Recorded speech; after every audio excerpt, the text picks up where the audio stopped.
পড়াশোনার পাশাপাশি শিশুদের শৈল্পিক প্রতিভাকে গুরুত্ব ও মর্যাদা দিতে এবং শিশুদের মধ্যে সাংস্কৃতিক চেতনা বিকাশের লক্ষ্যে কলা সাংস্কৃতিক মেলার আয়োজন করা হয়েছিল। শ্যামনগরের গারুলিয়ার সমাজসেবী সংগঠন সহায়তা ওয়েলফেয়ার ট্রাস্টের উদ্যোগে অক্টোবর মাস থেকে জেলাব্যাপী প্রতিযোগিতা নিয়ে মোট 13টি বিষয়ের ভিত্তিতে এই প্রতিযোগিতা অনুষ্ঠিত হয়েছিল। সংস্থার উদ্যোগে রবিবার শ্যামনগরের রবীন্দ্র ভবন প্রেক্ষাগৃহে সফল প্রতিযোগীদের পুরস্কার প্রদানের মাধ্যমে কলা সাংস্কৃতিক মেলার সমাপ্তি ঘোষণা করা হয়। অনুষ্ঠানের প্রধান অতিথি হিসেবে উপস্থিত ছিলেন প্রাক্তন সেনাকর্তা শ্রী নরেশ চন্দ্র দাস। ভারতের কল্যাণ আমার কল্যাণ, আর বলো দিনরাত, হে গৌরীনাথ, হে জগদম্বে, আমায় মনুষ্যত্ব দাও, আমার কাপুরুষতা দুর্বলতা দূর করো, মানুষ করো। অ্যাকচুয়ালি কি, ভারতবর্ষে কোনো অভাব নেই, কিন্তু চরিত্র গঠনের অভাব আছে। চরিত্র যদি গঠন ঠিক করে না হয়, দেশ ভালো তৈরি হবে না। আর আজকে রজতজি, আপনার দীপকজি যে অনুষ্ঠানটা 13 বছর ধরে চালিয়ে যাচ্ছে, তার একটা মূল শিখর হচ্ছে যে এই সংস্কৃতি মঞ্চকে তৈরি করা, আর সে তাদের মধ্যে একটা করে ভিতরে গঠন তৈরি করা, যে আগে গিয়ে এরা কিছু করতে পারুক, তাদের প্রতিভাকে, লুকানো প্রতিভাকে জাগৃত করা এই রজতজির প্রথম কাজ। এটা আমার দেখে খুব ভালো লেগেছে। আর বর্তমানের দিনে যে এই ধরনের অনুষ্ঠান, এই সাংস্কৃতিক মেলা, এই বিভিন্ন মানুষের আনাগোনা, মানুষের সঙ্গে ভালোবাসার আদান প্রদান, এটা খুব কমে গেছে।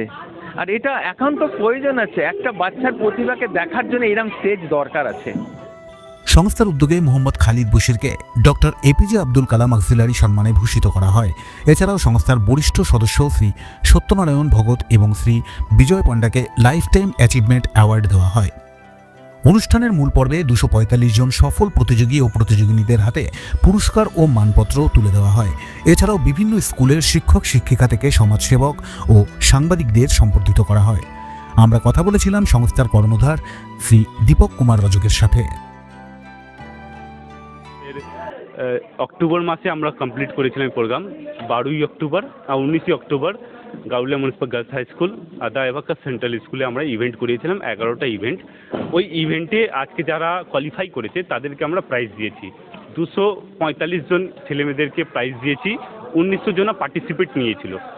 আর তার সাথে সাথে আমাদের এলাকায় যারা ভালো কাজ করে তাদেরকে আমরা অ্যাওয়ার্ড দিয়েও একটা সম্মানিত করেছি আমাদের এলাকায় স্কুলসকে, টিচার্সদেরকে, যাতে শিক্ষা আর সমাজের প্রতি যে ডেডিকেশনটা ওরা দেয়, তাদের একটু মনোবলটা ওদের বাড়বে, যাতে ওরা ভালো কাজ করতে পারবে।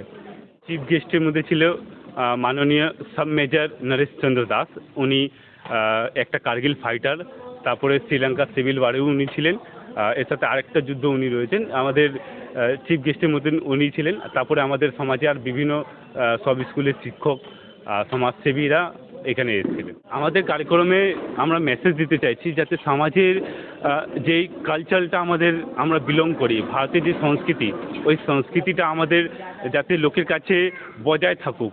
আমরা যে কালচার থেকে আমাদের ডান্স, সিঙ্গিং, তারপর ছেলে মেয়েদেরকে প্রতিভাটা যেই আছে, ভারতের যে প্রতিভাটা, ওই প্রতিভাটা লোকের কাছে আসুক, তার জন্য আমরা কাজ করেছি। আমরা চাই কি আমরা আগেও এই বিষয়ে কাজ করতে থাকবো। আর সমাজে প্রতিটা লোকের সঙ্গে আমরা আহ্বান জানাই কি আসুক, আমাদের সঙ্গে যুক্ত হোক। আমরা আর বড় করে এই ইভেন্টগুলো করি, যাতে আমরা সবার কাছ থেকে অনুরোধ জানাই। গুণীজন সম্বর্ধনা থেকে বিভিন্ন শিল্পী সংগঠনের কলাকুশলীদের শিল্প পরিবেশনের মাধ্যমে এদিনের সমাপ্তি অনুষ্ঠান চাঁদের হাটের রূপ নিয়েছিল।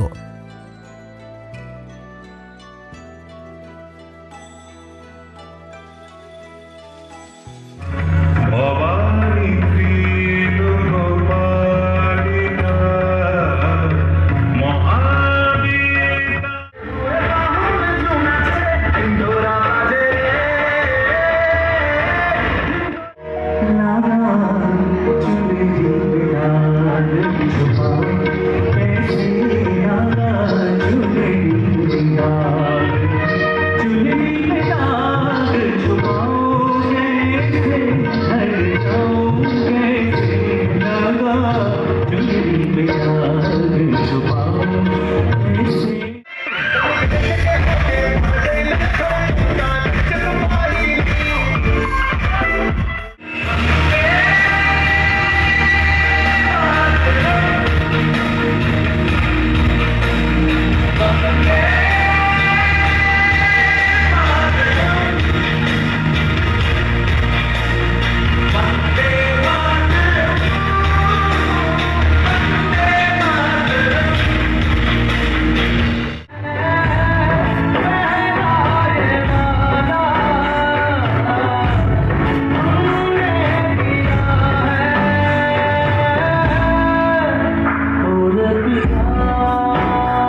শ্যামনগর থেকে সুনিতা দাস, কালচার অফ বেঙ্গল।